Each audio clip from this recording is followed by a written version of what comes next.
वस्सलामु अला इबादिल्लज़ीना इस्तफ़ा अम्मा बाद।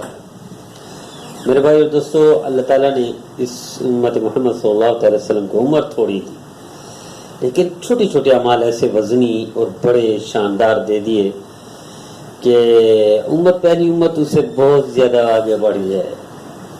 इसलिए सरकार दो सल्लल्लाहु अलैहि वसल्लम ने इरशाद फरमाया, क़यामत के दिन 120 सफ़ और 80 सफ़े मेरी उम्मत की होंगी। सुभान अल्लाह, क्या कहने। तो मेरा दीदो, एक एक अमल ऐसा है जिसमें दुनिया की भी कामयाबी है, आखिरत की भी कामयाबी है। उनमें एक अमल ये है यतीम के साथ अच्छाई करना, भलाई करना। ये जो फजीलत इस उम्मत को यतीम के सदके मिली है, किसी उम्मत को ऐसी नहीं मिली। इसलिए नबी करीम सल्लल्लाहु अलैहि वसल्लम ने इरशाद फरमाया, आना वकाफिल यतीम फिल जन्ना। अजीब फरमाए, आना वकाफिल यतीम फिल जन्ना हाकदा, ऐसे हाकदा वाशारा सबाबा वलवस्ता। इरशाद फरमाया कि दो उंगलियों के दरमियान मेरे और जन्नत में ऐसा होगा जो यतीम का ख्याल करता है। मेरे दीदो, मुसन्निफ इस जहन्नम वाले आमाल के मुसन्निफ ने एक वाक़या लिखा है, किसी अकाबिर से मनकूल, अल्लाह वाले से मनकूल हिकायत लिखी कि अल्लाह वाले फरमाते हैं, मैं शुरू में अल्लाह की तरफ नहीं था, अल्लाह के रसूल की फरमाबरदारी की तरफ नहीं था, गुनाहों वाली जिंदगी थी, मासी वाली जिंदगी थी। तो मैंने ऐसा कर दिया, अचानक मेरे दिल में ख्याल आया, मैंने फकीर को देखा, मिस्कीन भी था और यतीम भी था, वो बेचारे को, उसको मैंने ले लिया अपने पास।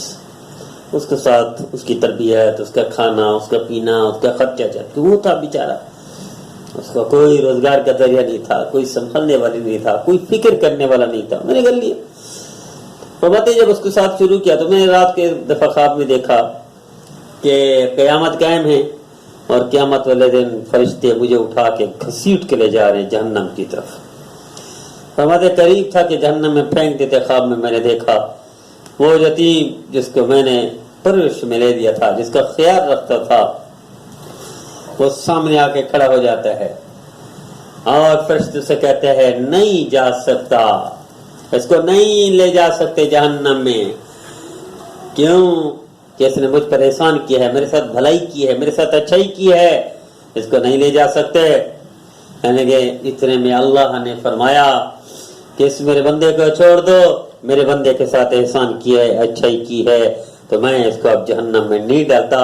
अगरचे इसकी शुरू की गलतियां, कोताहियां, बदकारी, सियाकारी, अयारी, फनकारी सब कुछ था, लेकिन अल्लाह ने सारी जिंदगी के गुनाह माफ कर दिए यतीम के साथ भलाई और अच्छाई करने पर। मेरा दीदो, अगर आप परेशानी के शिकार हैं, आप दुख और मुसीबतों में डूबे हुए हैं, आपसे बीमारी नहीं जाती, वबा मुसल्लत है, वो दूर नहीं होती, और दुश्मन मुसल्लत है, हटता नहीं है, खौफ मुसल्लत है, हर तरह की तकलीफें, टेंशनें, परेशानियां हैं, आप यतीम के सर पर हाथ रख कर तो देखें, आप जैसे हाथ रखेंगे उधर अल्लाह मुसीबतें खत्म कर देगा। दावे से कहते हैं अल्लाह के करम से, अल्लाह के फजल से, जिसने भी यतीम के साथ अच्छाई की है अल्लाह ने उसके साथ अच्छाई की, जिसने यतीम के साथ भलाई की अल्लाह ने उसके साथ भलाई की। जो यतीम का हो गया अल्लाह